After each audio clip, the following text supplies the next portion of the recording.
Nas palavras de Alexandre Garcia, ainda há Constituição. Eu falei que eu ia juntar um punhado de notícias sobre as decisões do STF. Eu ainda não fiz isso, mas eu vou trazer daqui a das últimas semanas, eu vou trazer um pouco do que o Alexandre Garcia falou sobre, basicamente, o STF e um pouco da Constituição, né? Aqui ele fala que o vice do Rio de Janeiro vai governar um território incompleto. Há lugares onde a lei não pode entrar por decisão do Supremo. Aqui ele fala que se convertem em santuários do crime, a polícia não pode entrar nem sobrevoar. Semana passada, o exército do território da Rocinha invadiu o território de São Carlos, no centro do Rio. A base de um país é a soberania sobre o seu território, e a decisão do Supremo contraria a linha 1º do primeiro artigo da Constituição. Ele fala nesse primeiro parágrafo sobre a decisão do Supremo de que a polícia não pode fazer operações nas comunidades do Rio de Janeiro. Agora eu só não lembro se é durante o período de calamidade pública ou se é indefinidamente, né? Que é muito fácil para os ministros do Supremo falarem, já que eles não moram no Rio, né? O Barroso, se eu não me engano, mora em Curitiba, então é muito fácil para ele tomar a decisão em Brasília, final de semana vá para Curitiba e deixar o Rio que se dane na mão dos criminosos. Aqui ele fala, no segundo parágrafo, no dia do julgamento da Dilma no Senado, presidido pelo presidente do Supremo da época, o parágrafo único do artigo 52 da Constituição foi esquartejado. Ele estabelece que a perda do cargo é com inabilitação por 8 anos para o exercício de função pública. Isso foi em 2016, se eu não me engano, meados de 2016, e todo mundo sabe que a Dilma pôde se candidatar ao Senado por Minas Gerais, pelo PT, pelo estado de Minas Gerais, em 2018, 2 anos depois dela ser tirada do poder, mesmo o artigo 52 da Constituição falando que ela só vai poder se candidatar à função pública em 2024, em agosto, se eu não me engano, de 2024. O artigo 129 da Constituição diz que o Ministério Público tem a função de promover privativamente a ação penal pública, pois o Supremo abriu por conta própria ação penal julgando-se vítima do crime de ameaça. Fez um inquérito, investigou, prendeu, fez busca e apreensão e invadiu direitos do artigo 5º e 6º e do 100º e 20º da Constituição. Liberdade de opinião e proibição de censura prévia foram desprezadas. Falando sobre o inquérito do fim do mundo, o inquérito que o Supremo faz para investigar pessoas que falam qualquer coisa que os ministros do Supremo não gostem, basicamente. O ministro não gostou, manda para o Alexandre, investiga esse cara aqui. O Alexandre vai lá, coloca dentro do inquérito, manda fazer busca e apreensão, e se precisar, manda até redes sociais tirar contas da pessoa do ar e até prender a pessoa. Eu tô com uma tesourinha na mão que tava cortando unha. O presidente da República foi eleito para governar, deputados e senadores eleitos para fazer leis, mas o Supremo, que não foi eleito, existe para interpretar a Constituição, existe apenas para interpretar a Constituição, mas se mete no Executivo e no Legislativo, interfere em atos administrativos como nomear um diretor da Polícia Federal, fazer leis, como casamento homofóbico, homoafetivo. Por que eu li homofóbico? Enfim, acho que é por causa do vídeo anterior sobre a Califórnia fazendo lei sobre homossexuais. A Constituição, no artigo 226, reconhece a união estável entre homem e mulher como entidade familiar. E já no segundo artigo da Constituição estabelece que os três poderes são independentes e harmônicos entre si. Ou seja, para passar o casamento homoafetivo, quem devia fazer isso é o Congresso. Independente, aqui não vale se eu sou a favor ou contra de passar isso. Eu sou a favor, mas, enfim, quem define isso é o Legislativo e não o Judiciário. O Supremo tem que aprender a se colocar no seu lugar e parar de se meter nos outros poderes. Os ministros do Supremo ficam falando sobre ditadura quando é eles que estão sendo os ditadores e estão querendo se meter em tudo e querendo usurpar o poder dos outros poderes. Basicamente. Outro dia, um juiz do Supremo, a Carmen Lúcia, atendendo no partido de oposição... não, esse aqui não foi a Carmen Lúcia é o de baixo. Um juiz do Supremo, atendendo o partido de oposição, chegou a requisitar o celular do presidente da República. Agora, a pedido de partidos da oposição, uma juíza, agora sim, a Carmen Lúcia, interpela o Banco Central sobre a emissão de notas de R$200. O artigo 21 da Constituição estabelece que a emissão de moeda é competência da União e o artigo 164 estabelece que a competência será exercida exclusivamente pelo Banco Central. Se eles vão imprimir uma nota de 200, se eles vão criar uma nota de 200, tem um motivo. Eles já tinham colocado o motivo de ser por causa que eles não estão dando conta de imprimir notas de R$100, cédulas de R$100, então eles vão começar a imprimir cédulas de 200 para dar conta da demanda. Eu acho que não é isso, eu tenho um vídeo que fala sobre isso no canal, sobre notas de 200, mas esse vídeo é sobre o STF tá se metendo nos outros poderes. O ministro Marco Aurélio já afirmou que o Supremo está servindo aos partidos de oposição. Abre aspas. Recuso-me a votar com base em preconceito. Fecha aspas. Estará o Supremo sendo preconceituoso com o presidente? Eu tenho certeza que sim, já que, se eu não me engano, 8 dos 11 ministros que estão no Supremo hoje foram colocados lá pelo PT, pelo partido de esquerda, uma esquerda radical que não aceita concorrência, que se voltarem ao poder, vão fazer de tudo para passar leis, para passar PECs, que é emendas à Constituição, para evitar que qualquer pessoa da direita volte ao poder depois do Bolsonaro. O Supremo exigiu que uma reunião fechada do Ministério fosse tornada pública. Nela, se ouviu o presidente enfático contra o perigo de ditadura.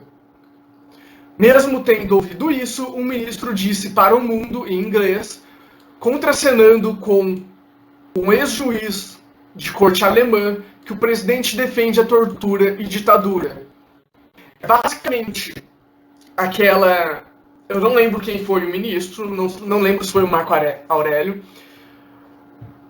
um ministro do Supremo pedindo para abrir a reunião, uma reunião de Estado, que tinha segredos de Estado, que se vazados podiam gerar repercussões no mercado, fazendo desvalorizar a moeda, podia gerar repercussões nos líderes de outros países. A gente sabe como é os países mais comunistas, então qualquer coisa que fosse falado, por exemplo, sobre a China podia falar simplesmente: não vamos mais importar carne do Brasil, e, bom, o mercado brasileiro já é o suficiente para consumir toda a carne que é produzida no país, mas porque, se eu não me engano, a nossa carne é exportada e parte da carne que a gente come é importada por questão de trazer... Opa, quase que eu derrubo coisa aqui. Trazer coisa do exterior, trazer dinheiro do exterior e acabar ficando mais barato você trazer carne de outros lugares. Onde é que eu estava? E aqui ele fala que, contracenando com o ex-juiz da corte alemã, que o presidente defende a tortura e a ditadura. Outro sugeriu numa palestra, sem mencionar o presidente, que há um cavalo de Troia contra a democracia e que as eleições estão em risco. Um presidente do Supremo Tribunal Federal, o outro é vice. Basicamente, Dias Toffoli, o Alexandre Garcia, não fala o nome, mas eu vou falar. Dias Toffoli fala que o atual presidente do Brasil defende a ditadura e a tortura, e o vice, que é o Barroso, se eu não me engano, que é o que assume agora no final do mês, falando que as eleições estão em risco por causa do presidente. É isso, se eu não me engano? Não. Um é o Barroso e o outro é o meio gordinho, que tem cara de simpático. E os dois vão julgar a chapa Bolsonaro e Mourão, mesmo com esses preconceitos. Tem vários casos não, tem, se eu não me engano, 3 ações contra a chapa Bolsonaro-Mourão no STE, Supremo Tribunal Eleitoral, e tem um caso que já foi julgado e já foi julgado improcedente, que é o caso que falava sobre fake news. Engraçado é que a chapa Bolsonaro e Manuela Dávila, Haddad Manuela Dávila, foi julgado culpada por ter espalhado fake news pelo STE. Alguns meses depois da eleição, eles quiseram correr com esse julgamento justamente para não sair muito da imprensa e para não dar tempo de juntar muitas provas. E a chapa Bolsonaro-Mourão, eles estão enrolando para tentar achar alguma prova junto com o inquérito do fim do mundo do Alexandre de Moraes, porque eles não acham nenhuma prova, tanto que ele já foi inocentado em um processo no final do ano passado, início desse ano, não tenho certeza agora. Nessas poucas linhas, vimos 10 artigos da Constituição serem atropelados, eu diria até, eu não sei se eu posso falar a palavra estuprar, reticências. O moleiro de Sanssouci, não sei se falei certo, não recuou ante ameaças de Frederico o Grande e argumentou: ainda há juízes em Berlim. É hora de perguntar se ainda há Constituição no Brasil. Quando eu leio essa frase, essa pergunta, ainda há Constituição no Brasil, dá um pouco de vontade de chorar. Porque 11 ministros da STF têm mais poder que 215 milhões de pessoas no país.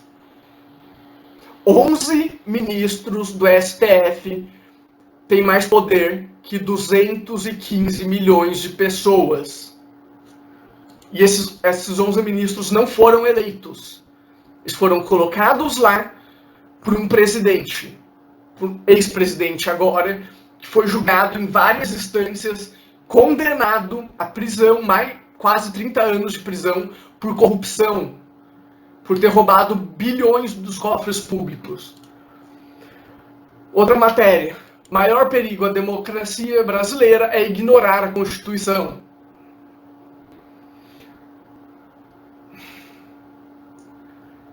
Aqui ele fala um pouco do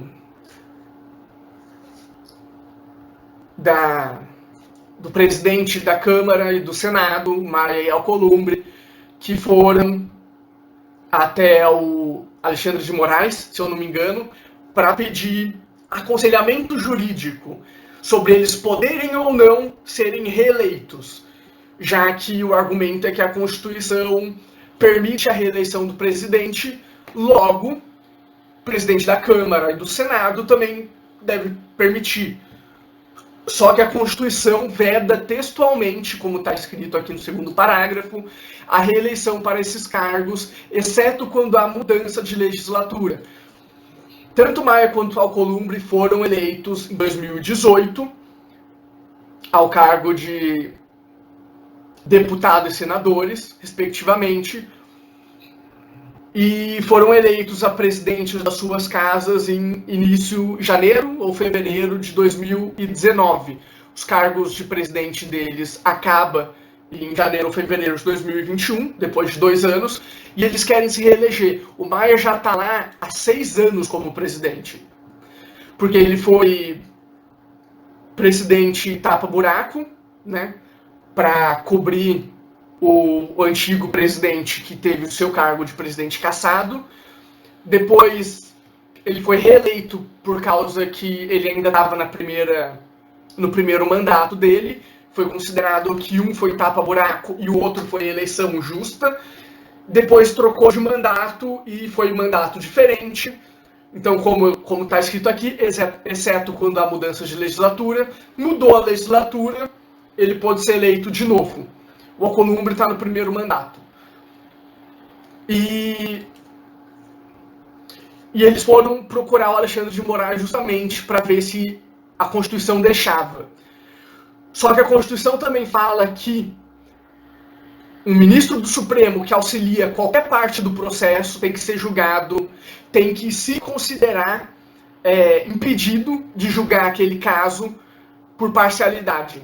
Eu quero ver se o ministro Alexandre de Moraes vai se julgar parcial.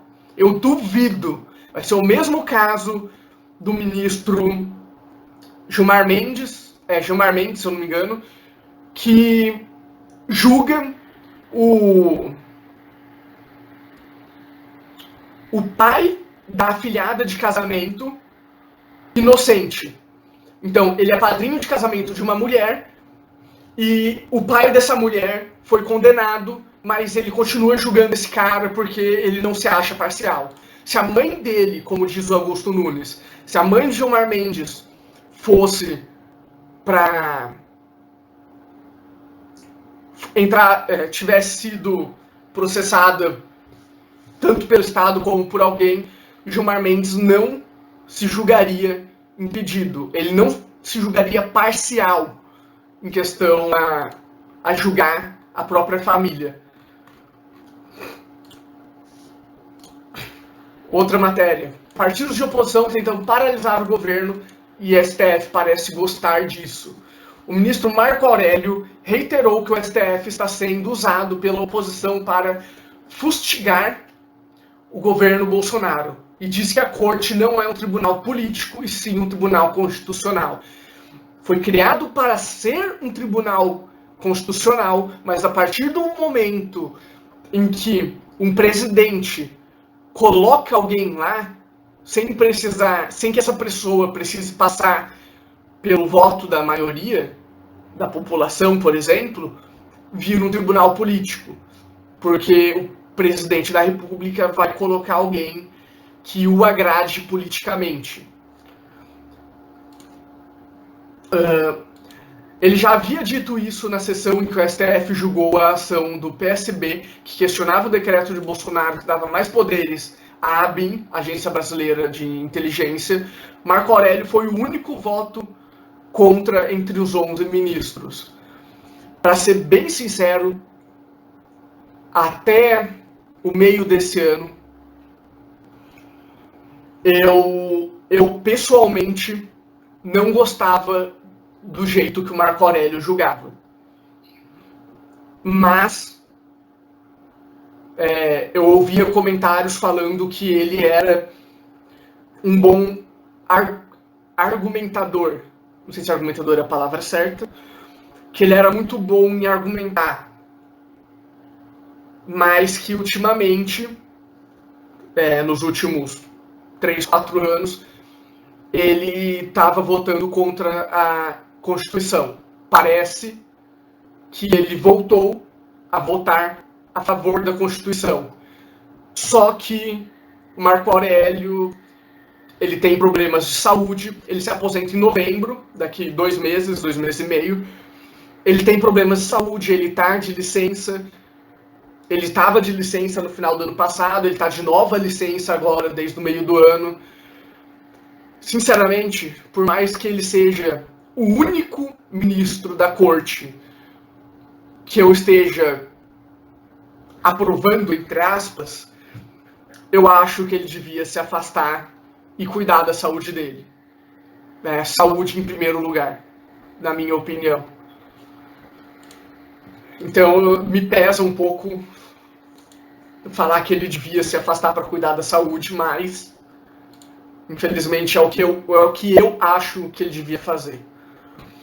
Um dos motivos do pedido do partido foi que o órgão estaria reunindo um dossiê o nome de pessoas que participaram de movimentos antifascistas. É uma questão de confiabilidade das pessoas que trabalham dentro do governo. Em relação esse pedido foi aberto pelo PSB porque eles alegam que a ABIN está fazendo um dossiê com o nome de pessoas que participaram daquele vandalismo que aconteceu em Curitiba no dia 3 de junho, se eu não me engano, no início de junho, final de maio. Porque, sinceramente, os antifas são os novos Black Blocs. Na verdade, o Black Bloc eram os antifas disfarçados. Os antifas usam um punho, assim, com os dedos para frente, para mostrar a união entre as pessoas, que é o símbolo da revolução. Só que o fascismo, a palavra fati, é um grupo de gravetos. Então, um graveto sozinho é fraco, uma pessoa sozinha é fraca, um grupo de gravetos fica forte. As pessoas unidas ficam fortes. Coincidência, né? O fascismo prega pela união das pessoas e o punho revolucionário que os antifascistas usam também. E vale lembrar que o punho revolucionário era usado pela Alemanha nazista para estrangular a cobra de Gadsden. Gadsden, acho que é o nome dela. Gadsden, alguma coisa assim, que é a cobra peçonhenta com o fundo amarelo, a bandeira, né, é uma cobra peçonhenta com fundo amarelo, que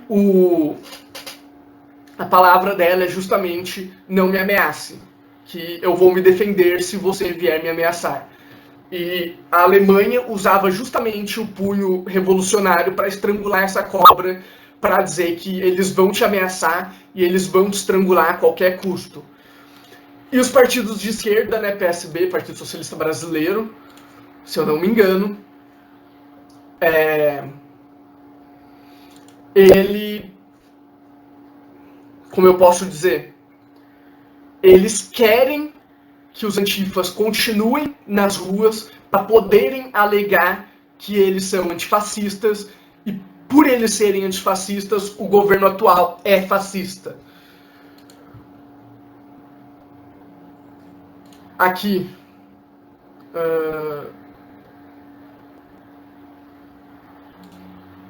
bom, o que importa sobre o STF aqui é isso. Eu vou colocar todas essas reportagens eu acho que vocês não vão, que ninguém vai conseguir ler, porque aqui da Gazeta do Povo, do jornalista Alexandre Garcia, tem que ser assinante da Gazeta do Povo, se eu não me engano. Se eu não me engano, não tenho quase certeza. Então vocês não vão conseguir ler tudo.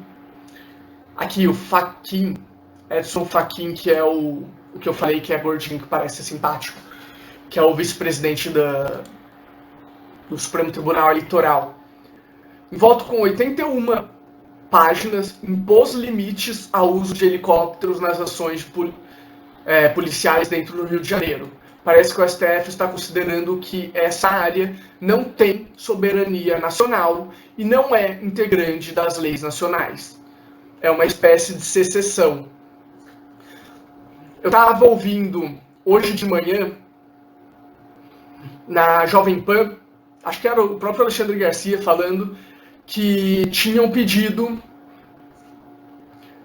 para o ministro da Defesa, para o ministro das Forças Armadas, né, e para o presidente Bolsonaro falar qual era as ações do Exército Brasileiro na divisa da fronteira do território nacional. A Constituição fala que o Exército Brasileiro tem como prerrogativa defender as fronteiras nacionais e garantir a soberania nacional. Com essa ação, eles estão dizendo que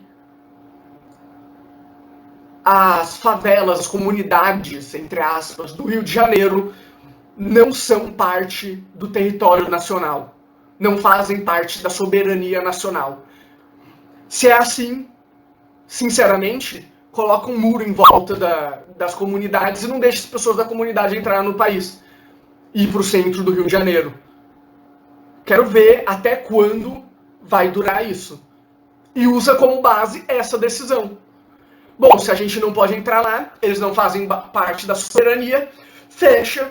Para entrar, eles vão ter que tirar um passaporte dentro das favelas, vão precisar do carimbo do governo brasileiro, vai precisar ter uma sede do governo brasileiro lá dentro, e eles vão precisar passar por semanas, meses para conseguir um carimbo, para conseguir voltar para o território brasileiro. Quero ver se o Supremo Tribunal vai aprovar fazer isso. Com certeza não, né? Porque eles vão falar que, não, faz parte, a polícia não pode entrar, mas faz parte. Outra matéria, essa já é de 3 semanas atrás, ministro do STF que não joga contra o governo. O ministro Marco Aurélio Melo, não tem um D aqui, eu achei que tinha. É o único no Supremo Tribunal Federal que não tenta constranger e impedir que o poder executivo governe. Ele não costumava votar a favor de pedidos entregues aos partidos de oposição que são contrários. Ele não costuma, que são contrários ao Jair Bolsonaro. Por exemplo, Marco Aurélio negou o pedido do PDT de afastamento do ministro Paulo Guedes. Aqui. Recentemente foi o único a votar, que foi o que eu li na matéria anterior, né? Aqui abre aspas para o ministro Marco Aurélio. Um partido de oposição utiliza o Supremo para fustigar o governo a partir de N presunções, a partir de um verdadeiro ranço que se tem da ABIN, o Serviço Nacional de Informações, e no que se tem hoje na Presidência da República, um titular da direita. Basicamente o que eu falei. Os partidos de esquerda querem usar o Supremo para impedir que um presidente de direita governe um país. Recuso-me, voltando ao que ele falou, recuso-me a julgar com base em preconceitos, declarou Marco Aurélio. Já o ministro Alexandre de Moraes, da vontade de xingar, falou em tirania da maioria. Acho que ele não traz aqui o que o Alexandre de Moraes falou, mas o Alexandre de Moraes basicamente fala que quando a maioria é tirânica, a minoria tem o dever de impedir que os eleitos pela maioria governem. Basicamente isso que ele falou. Essa é a última definição do governo. O que eu acho é tirania da minoria. A minoria que quer impor sua vontade faz isso com tirania.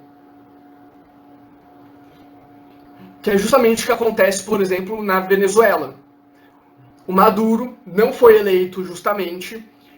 Ele tem a seu dispor uma minoria que comanda as Forças Armadas e, por isso, ele oprime a minoria. É isso que esses partidos, é isso que pelo menos 7 dos 11 ministros pensam em relação ao país. Que eles têm que governar o país porque os 60%, não lembro exatamente quanto foi a votação da última eleição, a maioria que votou constitucionalmente, obrigatoriamente também, no atual presidente, é uma maioria tirânica que quer matar, basicamente, a minoria. Nas palavras do ministro Gilmar Mendes, que é uma maioria, que é um genocídio que está acontecendo no país, né? Que o Gilmar Mendes fala, com a anuidade, não é anuidade, as Forças Armadas estão deixando o presidente cometer um genocídio. Então, a gente já tem aí pelo menos 2 nomes, né, que são a favor da tirania, que são a favor da ditadura do Supremo, Alexandre de Moraes e Gilmar Mendes. Eu posso colocar outros.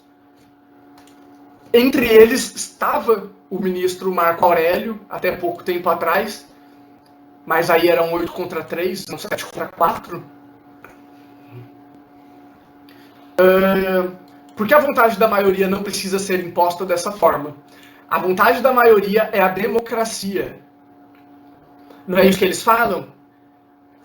Um presidente é eleito pela maioria dos votos. A maioria das pessoas constitui uma democracia. E a minoria tem que aceitar a democracia. Só que a minoria não está aceitando a democracia. A maioria é contra o aborto, é a favor da família, da escola sem partido, do armamento, contra a corrupção e a favor da liberdade.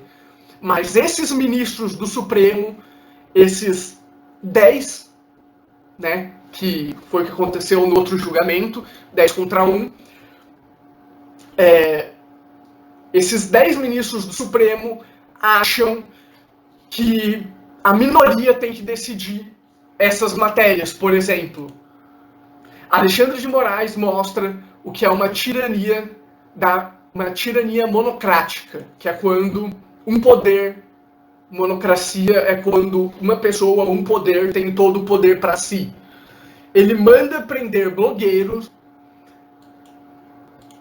empastelar revistas, demorou um pouquinho para eu entender a palavra, faz censura prévia e agride as liberdades de opinião e expressão. Aqui falando em relação à revista Cruzoé, se eu não me engano, que fez uma matéria ano passado falando sobre o amigo do meu pai. O amigo do meu pai é o Lula, lembrando da Operação Lava Jato. O amigo do meu pai é o atual presidente do Supremo, Dias Toffoli, que o nome dele foi colocado nos autos da Lava Jato, foi colocado nos documentos da Lava Jato. A Cruzoé fez uma reportagem sobre isso e o Alexandre de Moraes, a pedido do Dias Toffoli, mandou tirar a reportagem do ar. Questionamento sobre as 100 mil mortes.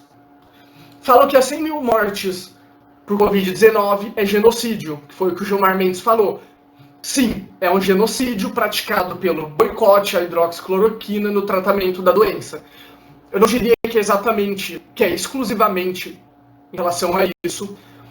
Ele continua falando que existe comprovação a partir de experiências de médicos. Eu já trouxe isso também no canal, se eu não me engano, eu trouxe isso ontem, que é vários estudos falando da eficácia, pelo menos em diminuir. Tem um estudo italiano falando que diminui em 30% a chance de virar óbito, né, uma pessoa. Tem estudo belgo que fala que diminui... Não, belgo não, americano, que fala que diminui em 45% a chance de você ser entubado. Então, tem um estudo belgo também que eu trouxe no vídeo. Eu já vi a difusão de diversos tratamentos alternativos para várias doenças que não têm comprovação científica. O jornalista Guilherme Fiuza mostrou que o levantamento feito em cartórios aponta diminuição nas mortes causadas, acho que tinha que ter um em aqui que não carregou, em algumas doenças. Foram 34 mil mortes a menos por pneumonia, dei uma travada, perdão, 17 mil mortes a menos por septicemia,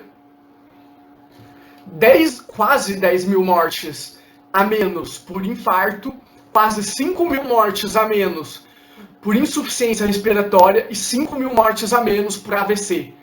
Então são 51, 61, 71 mil mortes a menos em 5 condições. Lembrando que o CDC dos Estados Unidos falou que 94% das mortes são por pessoas que tinham, em média, 2,6 outras condições, que entre elas entram essas 5 que o Guilherme Fiuza trouxe. Uma outra reportagem do Alexandre Garcia fala o rebelde Marco Aurélio, que também fala em relação ao que ele fala sobre, da frase que ele usou sobre não julgar. Vou trazer aqui da outra reportagem que eu já sei onde está, né? Mais fácil. Aqui na frase dele que ele fala: recuso-me a julgar com base em preconceitos. Que aqui nessa outra reportagem ele fala, por exemplo, em 2018, os derrotados em 2018 do PT, eu acho, encontraram no Supremo uma forma de atrapalhar e tentar imobilizar o eleito. Desde que Bolsonaro assumiu, são muitas ações do PSOL, da rede, PCB e do PDT, o mais ativo frequentador do Supremo. São várias ações desses partidos para tentar impedir que o executivo trabalhe. O PSOL já entrou com queixa-crime contra Bolsonaro e conseguiu liberar presos condenados, pessoas condenadas por corrupção, lavagem de dinheiro, crimes mais baixos. Eu achei também pessoas condenadas por crimes como estupro, latrocínio, assalto à mão armada, coisas desse tipo, crimes mais violentos. O pessoal conseguiu que esses presos condenados fossem libertos por serem do grupo de risco da Covid. A rede recentemente entrou no Supremo contra o ministro André Mendonça e o setor de informações, blá blá blá, isso daqui já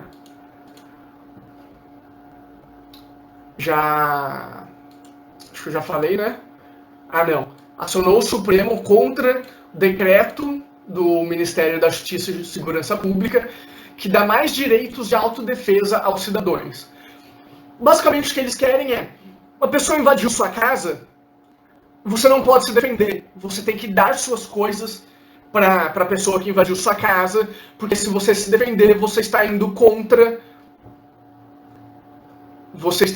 a liberdade dessa pessoa que está invadindo sua casa, né? Correu no passado a fake news, era falso, que a Gleisi Hoffmann estava falando que tinha colocado um projeto de lei pedindo para que assaltante seja considerado uma profissão. É fake news, ela não colocou esse projeto de lei, mas sinceramente, eu não duvidaria se um desses partidos colocasse um projeto de lei desse tipo.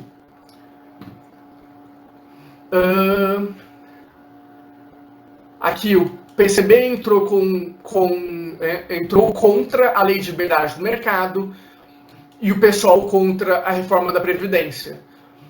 Nesse da reforma da Previdência, se eu não me engano, o Supremo falou que isso era uma questão do Legislativo e que o Supremo não ia interferir, se eu não me engano. Nisso se encaixa a declaração do ministro Alexandre de Moraes sobre tirania da maioria, que foi o que eu falei agora há pouco.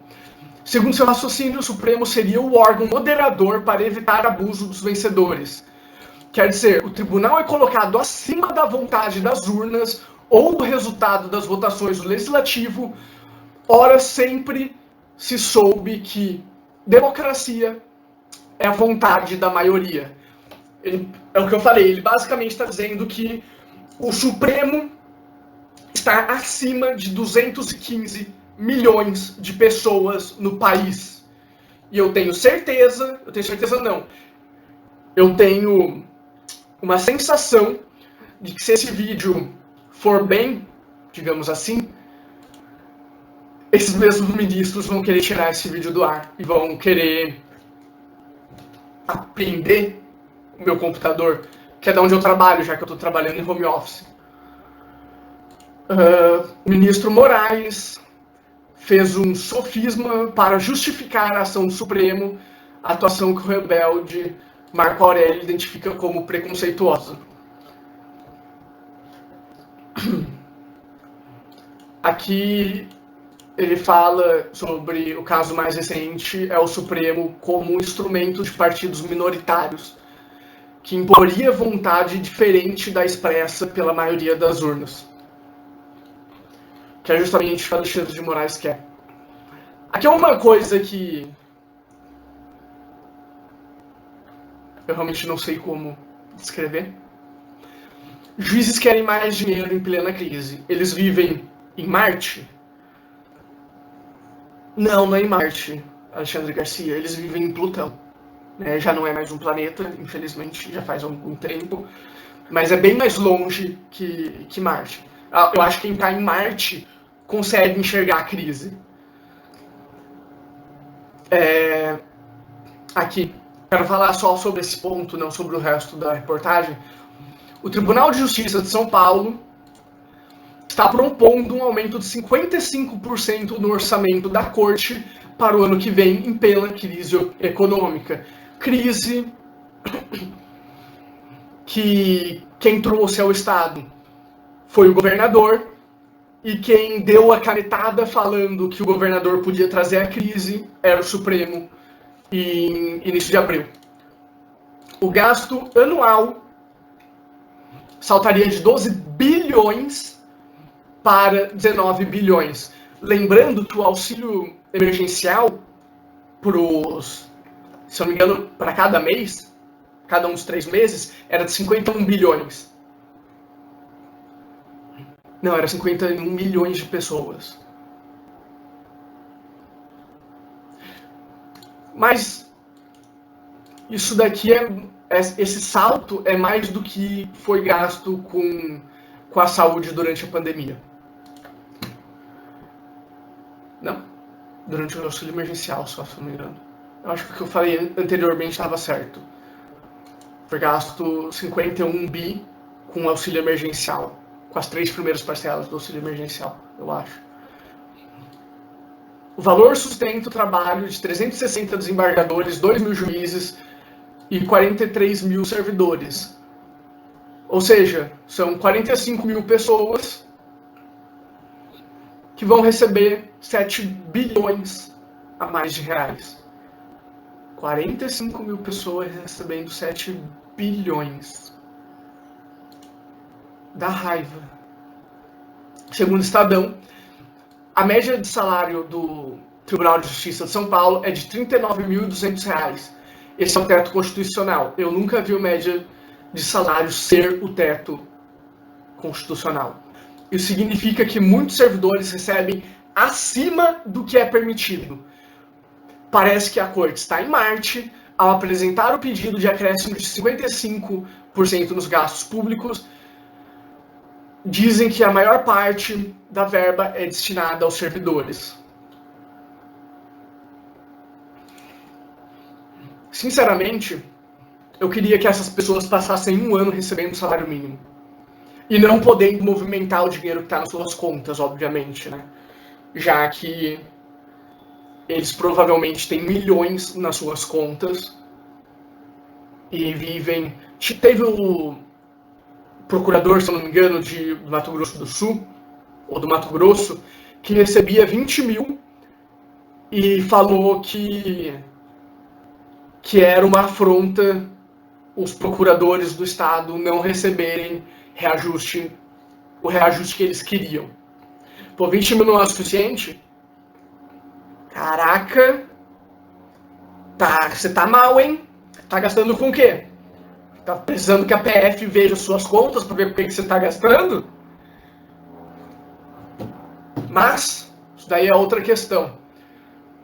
É só para falar que os juízes, tanto os da terceira instância, digamos assim, quanto os da quarta instância estão não só se achando, como tendo certeza que são divindades. E que 215 milhões de pessoas podem morrer, que o que importa são eles. Eu vou deixar essa minha indignação por aqui, minha vontade de falar muito mais coisa. Mas se eu continuar falando, eu vou entrar no inquérito do fim do mundo, da Alexandre de Moraes.